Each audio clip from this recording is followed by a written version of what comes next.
बहुत ज़रूरी है कि एक डेवलपर के तौर पर थोड़ा-सा भी केयरलेस होने से तुम्हारे काम में ऐसी इनएफिशिएंसीज़ आ सकती हैं जिन्हें ट्रैक करना बहुत मुश्किल हो जाता है, क्योंकि तुम्हें पता ही नहीं होता कि वो काम और तेज़ी से हो सकता है। मतलब कोड तो तुम्हें चिल्ला कर नहीं बताएगा कि वो और तेज़ हो सकता है। तो कोड लिखते वक़्त तुम्हें हर चीज़ पर बारीकी से ध्यान देते-देते हमेशा ये सोचना पड़ता है कि क्या इस काम को और भी एफ़िशिएंटली किया जा सकता है?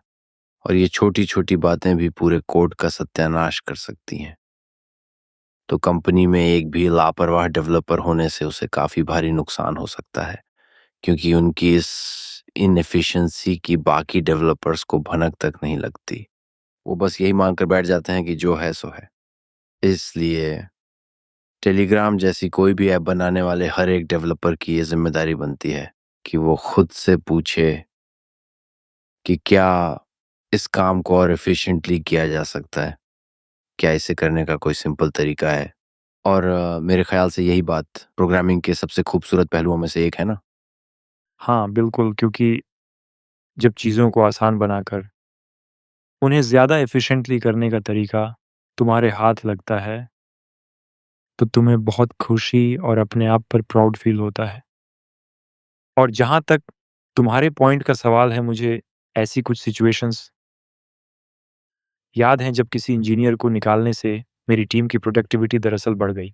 मान लो तुम्हारे पास 200 इंजीनियर हैं जो एक ऐप बना रहे हैं, जिस और फिर वो फेल हो जाते हैं।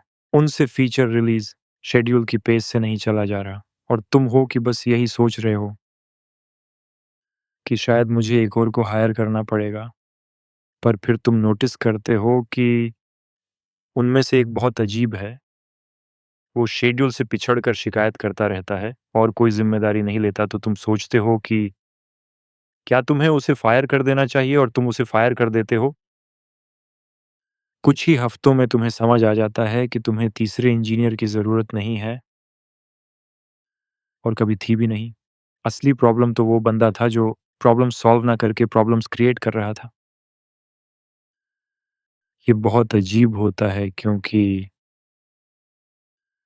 जब हम टेक प्रोजेक्ट्स पर काम कर रहे होते हैं तो हमें लगता है कि 20-25 और लोगों को काम पर लगा देने से सब कुछ अपने आप ठीक हो जाएगा, क्योंकि ज़्यादा लोग मतलब ज़्यादा अटेंशन, लेकिन ये सरासर गलत है। तुमने सही कहा। स्टीव जॉब्स से प्लेयर्स एंड बी प्लेयर्स की बात किया करते थे, और उन्होंने बताया था कि टीम में बी प्लेयर्स को डाल देने से क्या होता है। और तुमने भी अभी-अभी वही बात की। देखते ही देखते वो बाकी सबकी स्पीड कम कर देते हैं। वो सबको डिमोटिवेट कर देते हैं और इसका उल्टा असर पड़ता है। तो बेसिकली ये एक फैक्ट है कि एक कमाल की टीम बनाने के लिए हमें बी प्लेयर्स को हटाना भी पड़ता है। मतलब ये सिर्फ ज़्यादा लोगों को हायर करने का सवाल नहीं है, बल्कि सवाल तो ये प्लेयर्स को ढूँढकर काम की स्पीड को कम करने वाले लोगों को हटाने का है। हाँ, सही कहा, क्योंकि लोग ये बात भी नहीं समझते कि किसी भी प्लेयर के साथ काम करना सबके लिए कितना डिमोटिवेटिंग होता है। हर किसी को पता होता है कि उसके साथ बैठा बंदा, उसके साथ बैठा इंजीनियर सच में कॉम्पिटेंट है भी या नहीं? और अगर अगर ये साफ़ है कि वो बंदा कॉम्पिटेंट नहीं है, वो लगातार गलत सवाल पूछ रहा है, वो हमेशा बाकियों से पिछड़ रहा है। एक पॉइंट के बाद एक ए प्लेयर के तौर पर तुम्हें असंतोष होने लगता है। ये फीलिंग कि तुम अपने पूरे पोटेंशियल पर काम नहीं कर पा रहे हो, वो सब अचीव नहीं कर पा रहे हो, जो तुम सच में करना चाहते हो, सिर्फ़ इसीलिए कि तुम्हारे बगल में बैठा बंदा अपना काम नहीं कर रहा। हाँ, और वैसे कुछ केसेज़ में ये इसलिए नहीं होता कि वो बंदा लेज़ी है। कुछ केसेज़ में उनमें वो मेंटल या इंटेलेक्चुअल एबिलिटी नहीं होती। ये एक्सपीरियंस की बात नहीं है। अक्सर ये नेचुरल एबिलिटी और परसिस्टेंस की बात होती है।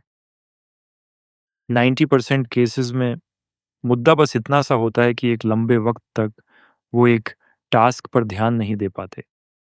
ये हर एक के बस की बात नहीं होती। तो जिन लोगों में ये एबिलिटी होती है, उनके लिए ये किसी इंसल्ट से कम नहीं होता कि उनका टीममेट डिस्ट्रैक्टेड है और अपने प्रोजेक्ट की पूरी ज़िम्मेदारी उठाने को तैयार नहीं।